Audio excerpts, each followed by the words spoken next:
Hi, today we'll take a look at another IFRS standard dealing with the groups and consolidation, which is IFRS 3 business combinations. It is closely related to IFRS 10 consolidated financial statements. So if you study this topic, I strongly recommend watching my video about the intro to group accounts and about IFRS 10.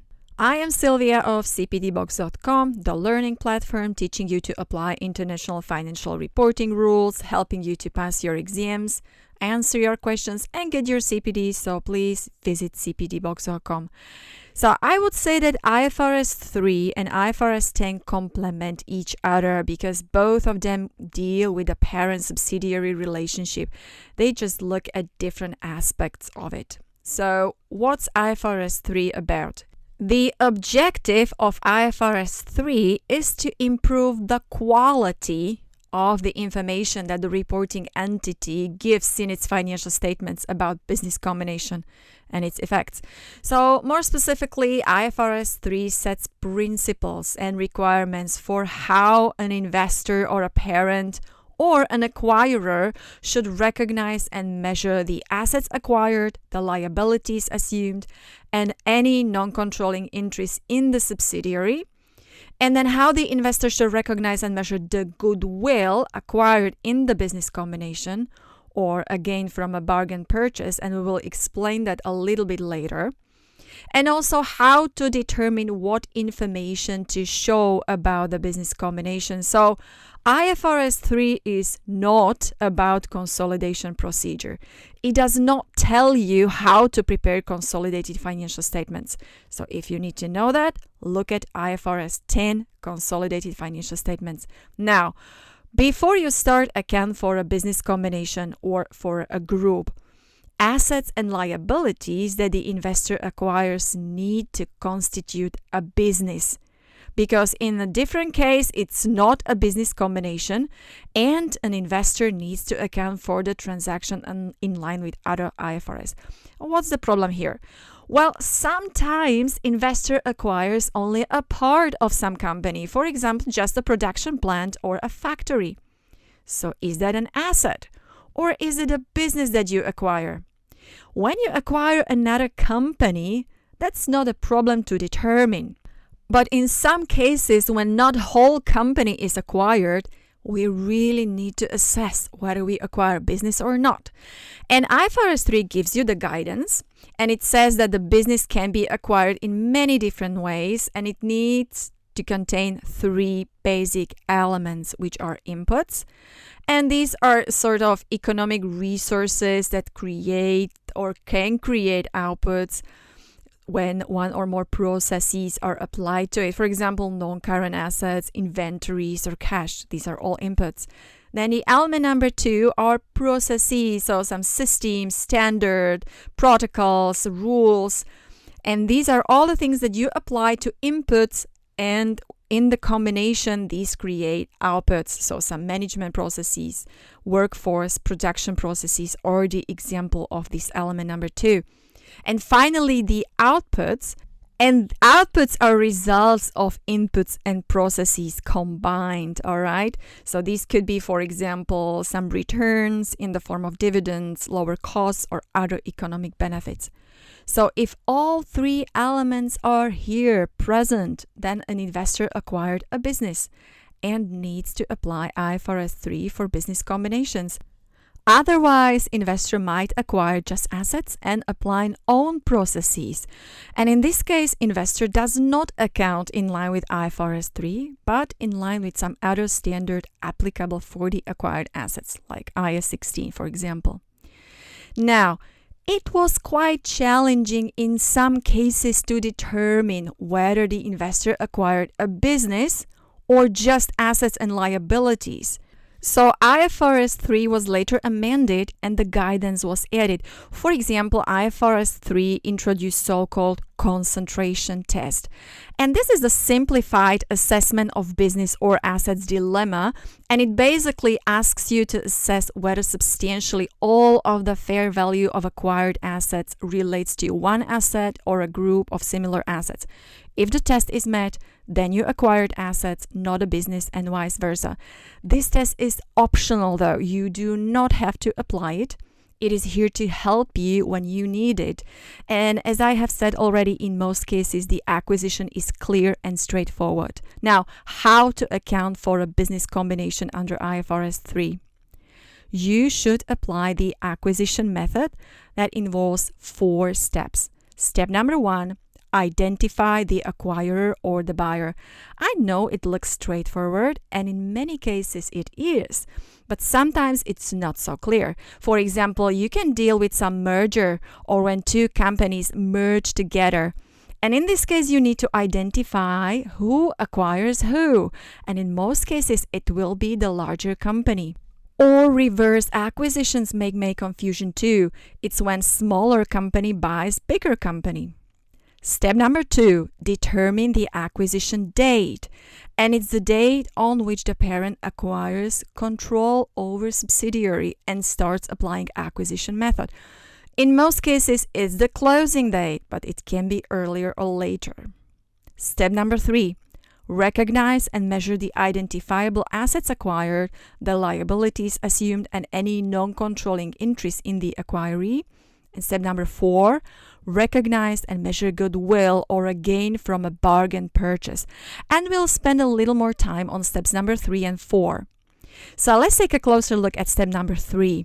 Recognize and measure the identifiable assets acquired, the liabilities assumed, and any non-controlling interest in the acquiree. An investor shall recognize all identifiable assets and liabilities and non-controlling interest separately from goodwill.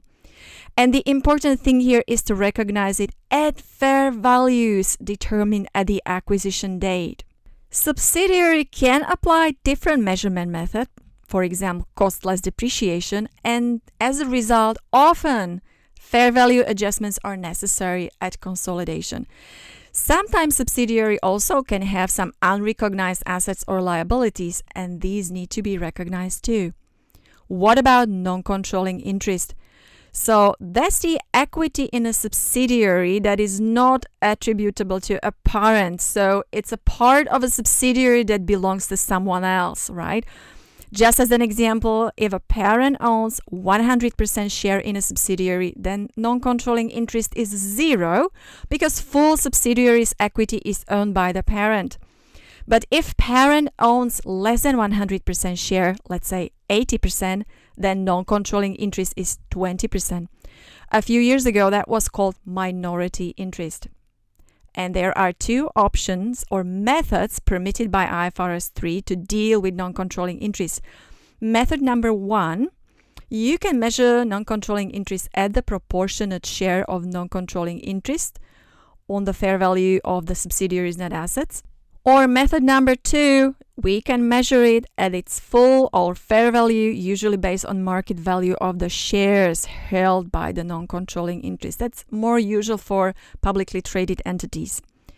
Method number 2 affects goodwill, by the way, because under fair value method, you're showing that non-controlling interest owns a part of that goodwill too.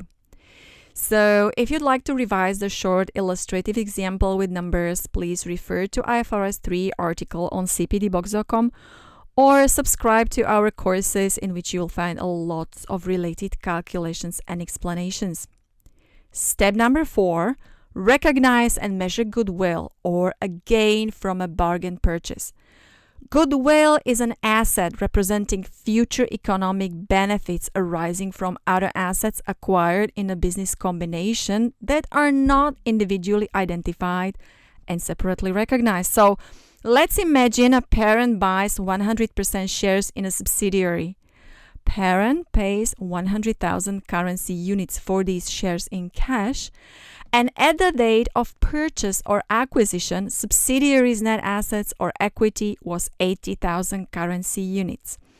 So here we have a difference of 20,000 currency units, and this difference is nothing else than goodwill. There are many more issues to watch out when calculating goodwill, so please take this as a simplified version. So let me lead you through the formula. The goodwill is the excess of the aggregate or the total of the sum of the consideration transferred, which is usually acquisition date fair values of that consideration, so what parent pays for a subsidiary for that share, then the amount of any non-controlling interest in the acquiree measured in accordance with this IFRS, and finally, if the business combination was achieved in stages, so first you bought 20%, then you bought another 40%, we need to add the acquisition date fair value of the previously held equity interest in the acquirer. So in our small example, the aggregate is 100,000 currency units. On the other hand, we need to look at the net of the acquisition date amounts of the identifiable assets acquired less liabilities assumed. So in this case, it's 80,000. That's net assets basically. Sometimes the goodwill is positive and sometimes it's negative. And the basic goodwill formula is the fair value of the consideration transferred plus non-controlling interest plus add the previously held interest if subsidiary is acquired in stages and deduct the subsidiary's net assets. Now, the result can be either positive or negative. So if the result is positive or greater than 0, then the difference is called goodwill. And it's acquired in a business combination and a parent needs to capitalize it as an intangible asset and perform annual impairment review. So no amortization of goodwill. That's obsolete. But if the difference is less than 0 or negative, then it means that the parent paid lower amount for the subsidiary than its fair value is. Some people call it badwill or a gain on a bargain purchase. It's a negative goodwill, in fact. So first of all, what you will do is to reassess the amounts at which the parent measured both the cost of the combination and subsidiaries net assets. So look at your formula once again because there might be some error. And the parent needs to make sure that there is really a negative goodwill because it's very unusual to buy something at a bargain, right? Secondly, if everything is okay, then we need to recognize any excess or negative goodwill in profit or loss immediately. So we are not going to treat it like some liability. We're just recognizing the profit in profit or loss. Except for these basic rules covered in this video, IFRS 3 contains also other rules and specifications that deal, for example, with contingencies, cost of acquisition, acquisition achieved in stages, and many disclosures about the business combination. So this was just a short summary of IFRS 3. And if you'd like to learn more, please visit the website cpdbox.com, subscribe to our free newsletter, share this video with your friends if you liked it. Bye. And thanks for watching.